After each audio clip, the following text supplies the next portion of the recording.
Good morning and welcome to The Point. We begin this morning with a special guest and a special announcement about the coverage of the 2020 election. Joining me now is political director and host of Meet the Press, Chuck Todd from NBC. Chuck, let's get right to this announcement. It's a big deal because you're selecting a handful of counties from around the country to put a real special focus on in the 2020 election, and one of those is right here in Kent County. How did you choose this county and what will it mean for your coverage? Well, look, one of the things that we wanted to improve from 16 is to get more granular. For 20, 30 years, we've done the battleground states, and we always say these are the swing states. But the fact of the matter is we know that certain counties are emblematic, not just tell you where a state is headed, but they're actually emblematic of different voting patterns around the country. So why you ask Kent County? Look, I think as Kent County goes, so goes Michigan, and in this next cycle, number one. And one of the reasons is Kent County, one of the reasons we picked it as one of our five, is it's emblematic of this realignment that might be taking place. And I say might because it's certainly happening now in the Trump era. We don't know if this realignment will continue if there is after President Trump leaves office, be it 20 or 24. But the thing is this, we've seen the suburbs start to move towards the Democrats. And if you look at a place like Grand Rapids, who I look as the avatar is Gerald Ford. So for me, that means the avatar is the moderate Republican. Well, the moderate Republican right now seems to be flirting with Democrats, if you will. And we've seen, particularly in Kent County over the last couple of cycles, that movement even before Trump. But in some ways, Trump has accelerated that movement around the country. And I think Kent in particular, if we see Democrats carrying Kent, that will say a lot. Now, Kent becomes even more interesting to me if Elizabeth Warren is the Democratic nominee, because it's that suburban voter in Kent County that I think, while they don't like President Trump, might not be comfortable if the Democrats pick somebody too far to the left. So it would even increase the relevance to me of the importance of Kent County, depending on who the Democratic nominee is going forward. Well, I think you're right. I think that nominee will play a big part in what you look at. But what does this mean for you and your political unit? I mean, what kind of information mining will you be doing? I guess what I'm looking at is how much of this can I steal from you over the next 12 months? Well, what it means is, look, we're going to have extra reporters whose single beat are the 5 counties. You're going to see a lot of presence of NBC News. For instance, on State of the Union night, for instance, and we'll go outside of Washington. How's it playing in the country? One of our correspondents is going to be in Grand Rapids. One of our correspondents is going to be in the other 4 counties. That's the point. That's how those are the tent poles that we're going to plant here. But we're actually going to do something else that I think you'll see more as a digital, something that'll be online more often than you'll see on air, is that we also plan on recruiting sort of citizen observers in all of these counties. And these will be people that we just hope will tell us, hey, what's the conversation like that you're having online, for instance? With the way Facebook targets these days, it's very hard to know how campaigns and voters are having a conversation with us in the press. So we are hoping to essentially have contributions from citizens in this county that help inform us also, hey, this local issue is playing in the national race, or you guys are missing this issue that is really percolating here. So look, here's the bottom line, Rick. I don't want to be blindsided again in 2020. Let's be realistic. A lot of political reporters were blindsided in 2016. And the extra data, extra resources, more granularity, going to the places that truly are at the tipping point of where the country is headed, left or right, will make it a better broadcast, make the viewers, I hope, more informed and more prepared for the election night itself. Chuck, we look forward to seeing that extra coverage in our area and look forward to seeing just how this all plays out. Thanks very much for being with us.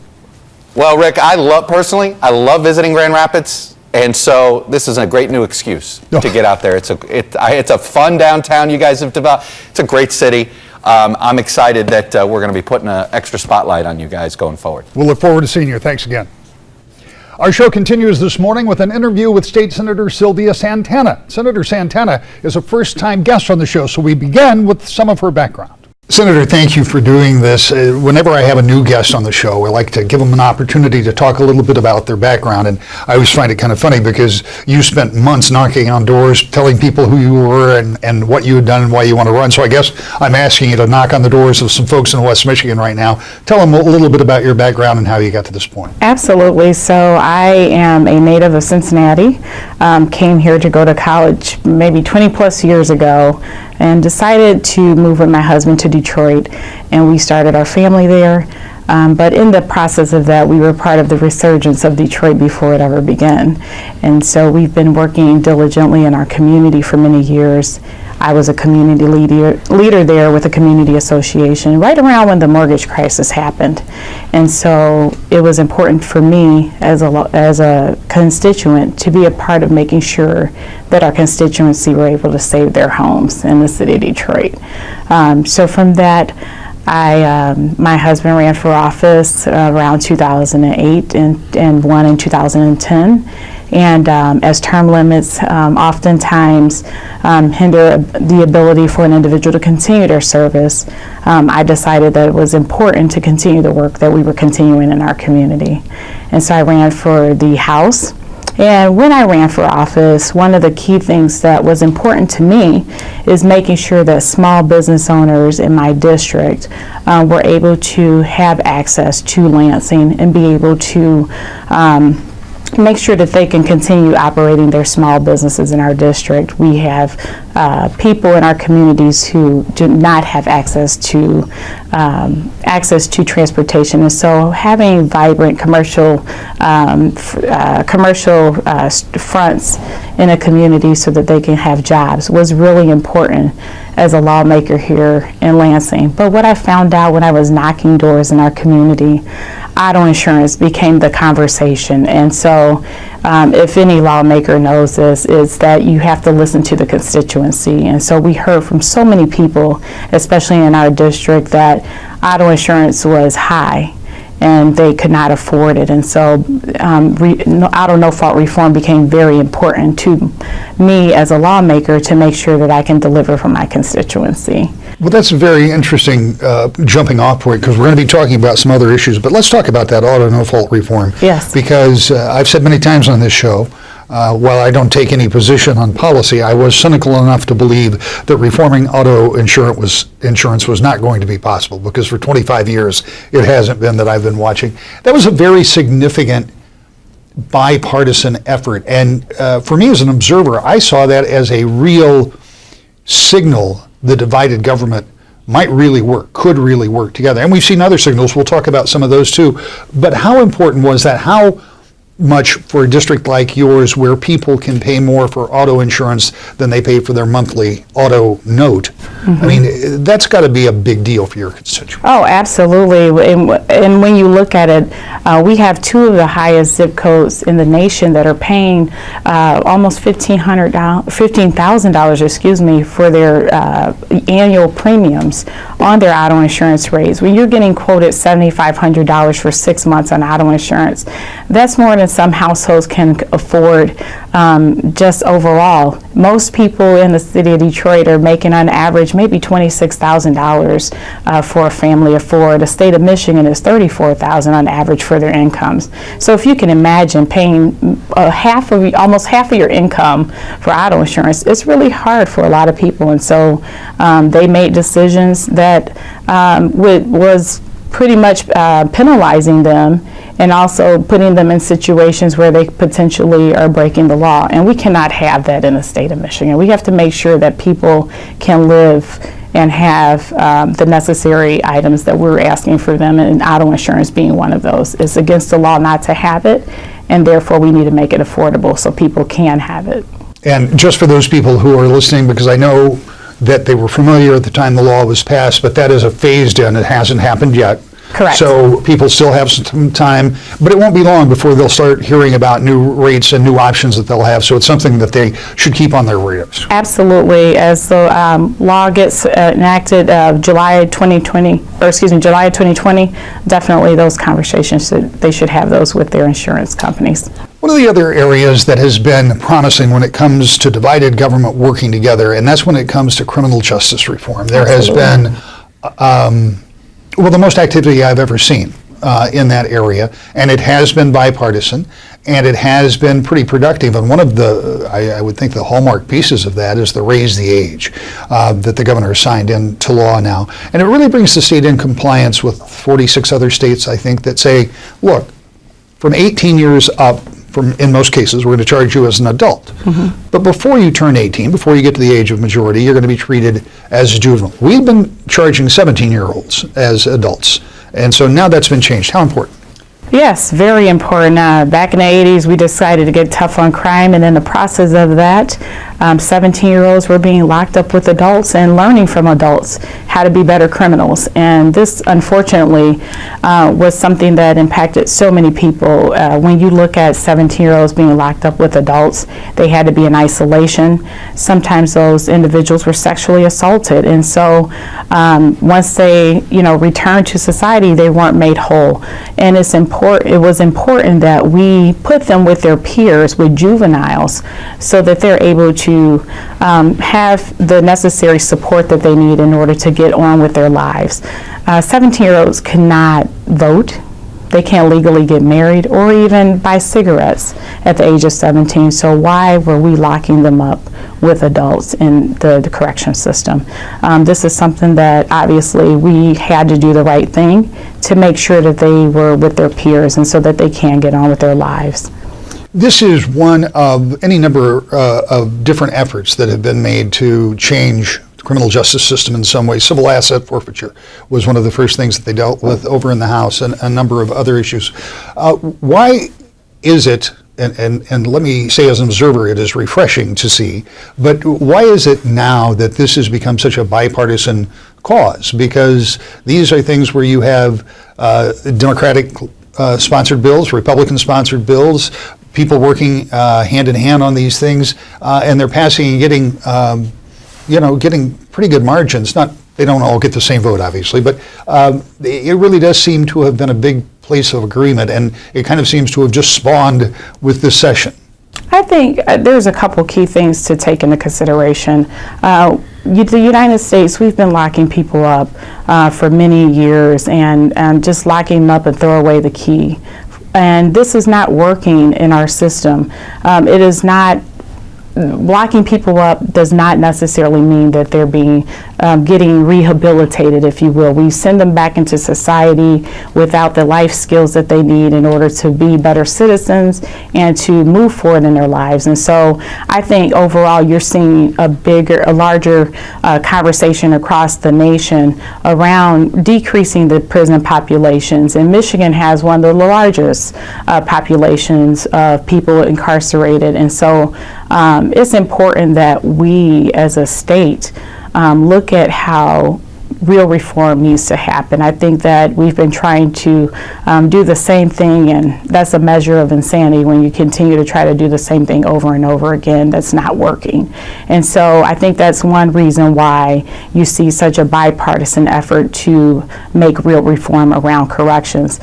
Secondly, I will say that from a law enforcement standpoint, we have a reduction in individuals who are going into the law enforcement career choices, and that's another reason why definitely we're still, you see a reduction of people. You see a lot of people retiring from corrections, but you don't necessarily see a lot of young people going into this career choice, and even education, for example. And I think that's another reason why there needs to be some real changes.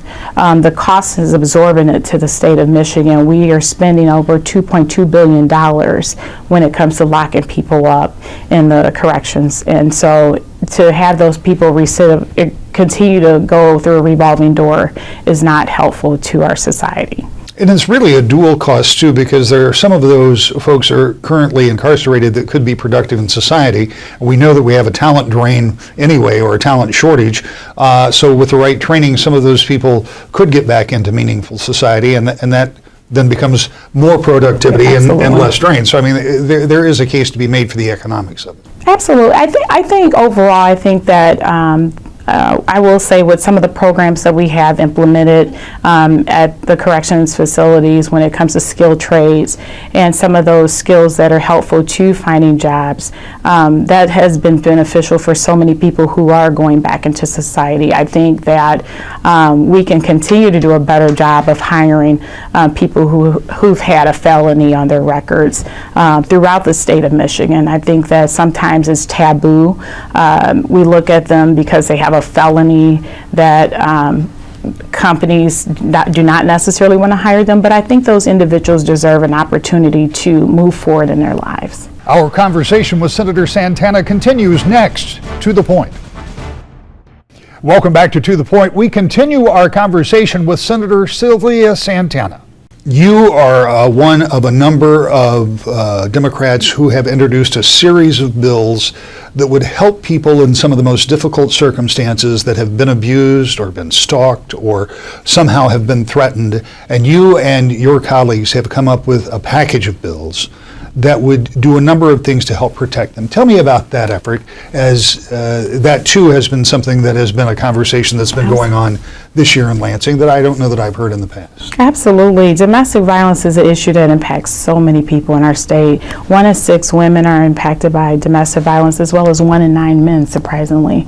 And I think that it's important that we address this issue in several ways. I think that if you can help an individual to get out of that situation by making sure that they have the support services from our Health and Human Service Department when it comes to maybe getting SNAP benefits or housing or being able to move forward in their lives. That's something that is key to making sure that they don't no longer go back and be a victim in those situations. The same thing with court cases. Oftentimes individuals, they may still be working their jobs, but maybe getting a divorce or going through court proceedings for a domestic violence case, and they may not want their identities to be disclosed. So it's important that they have that option to not disclose their names, or they can use an alias for the sake of making sure that their identity is protected as they go through this process. Some of the other factors that I think are covered by some of the bills is that if someone has been stalked in their workplace, that the workplace wouldn't necessarily retaliate against them because somebody had come around the workplace, or housing or something like that. In other words, some of those circumstances that get forced on those individuals through no fault of their own, but sometimes can have ramifications for them. Absolutely. I will just tell you a personal story. I have a neighbor who's a constituent, obviously, and she lost 3 jobs going through domestic violence for almost 10 years. And it's important that individuals like her who come and reach out to their employers, that they do not lose their job opportunities because of that. That can be unstable for the family as well. If employers are not empathetic to the situation at home and not able to see that that individual needs that time and opportunity to probably have some family medical leave or have an excuse from work, it's important that we as individuals, not only as business owners, but also just people in general, take that time to have that empathy, and as employers make sure that we are protecting our individuals who run our companies and who provide work for our companies. We want to make sure that those individuals are safe. Well, you bring up an interesting point, because you were talking about the numbers, the people who are impacted when we first started talking about this. However, if you haven't been impacted, it's probably pretty difficult to know just how devastating that can be. Yeah. If you haven't been either impacted yourself or somebody close to you, that might be really hard to understand, because people might understand the violation that people feel. Absolutely, and I think that's why it's important to have survivors and victims share their stories, whether it be in private or even in testimony in committee, or share those stories with their lawmakers, so that we can, as an individual, have that empathy and understand what is needed at the state level to make sure that they are protected. I think that is something that is important. We had the opportunity to listen to several survivors tell their stories, and really they have the framework in which we can make change here in Lansing, and I think that's important to continue the work of making sure that victims are supported at the state level, and making sure that we as lawmakers are making that a priority. Senator, in the time we have left, I want to talk to you a little bit about process. You were over in the House, so you're familiar with the way things go together, but here we are in divided government. Yes. And I will quickly outline the budget process from my perspective. You make any corrections when I'm done. But the budget process, rather than being negotiated, is normally the case with the executive and the legislative. Somewhere along the line, that process broke down. There was also the question about road funding. That was set aside for a while. The legislature, very late in the process, passed, in some cases with bipartisan support on some bills, but they passed out a set of spending priorities that they had set without negotiating it with the governor, sent it to the governor. The governor then put her priorities in place and said, we're not going to do these things through a line item veto, and then went to the ad board and changed some of those priorities around, which left about $1.6 billion taken out of the budget one way or the other, either rearranged or through line item vetoes. As this airs, you got about a 3-week break before you come back for 3 weeks before the end of the year. Is it going to be something that will be focused on in those first 3 weeks in December to try to get this budget, I've been calling it reorganized, but the fact of the matter is there are spending bills that are ready to go in both chambers that would replace some of those line item vetoes if they can renegotiate with the governor. What's your take? I think that ultimately we will get to a win-win situation. I'm very hopeful and optimistic of that. With pressure and time, everything must happen. But here's the key thing: we have to make sure that as lawmakers, we're keeping the people of Michigan first. That is a priority, and making sure that we're thinking about our families, our children, and individuals who are impacted by every decision we make. And I think that from a political standpoint, I do understand the divided government that we're in right now and how that is impacting so many people, but by this, the decision-making process, excuse me. But I also believe that we must come to a decision no later than the end of this year. People will ultimately feel the ramifications of a negative impact, and we do not want that for the people of Michigan. So it's imperative that we make the right decision. One of the things that I've wondered about since this happened, and particularly since it seemed like last week things might have been close. I don't know how close. I'm not privy to those discussions, yes. But from all the indications I had seen, there was some type of a deal in the works that apparently did not come together. But you moved 3 weeks ahead, and some of these rural hospitals, secondary road patrols, you pick where some of those cuts were made. They're going to be feeling those cuts in a more acute way than perhaps they are today. Do you think the pressure is going to be turned up by the constituents? And if it is, does that play a role in getting something done? I think yes, it should be turned up by the constituents, and rightfully so. We work for them, and that is something that I always do not take for granted, is the fact that we work for the people. And just like with a bill for the licensed professionals, they came up, they made their voices heard. I think the constituencies should ultimately do the same, because we work for them, number one, and also public safety is number one. Making sure that we're taking care of our secondary road patrols is very important. Making sure that students have the education funding that they need to get the proper education is crucial.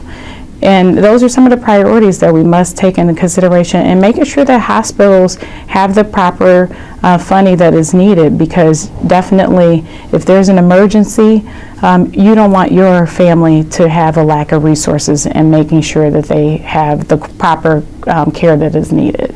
So I think ultimately we will come to a decision. I'm hopeful that it'll be sooner than later, and I hope that we will put partisan politics aside to make that decision right for the people of Michigan. We'll be right back. From now until after Thanksgiving, it'll be pretty quiet in Lansing, but the first week of December, they'll resume again, and we'll be there to bring you the information to the point.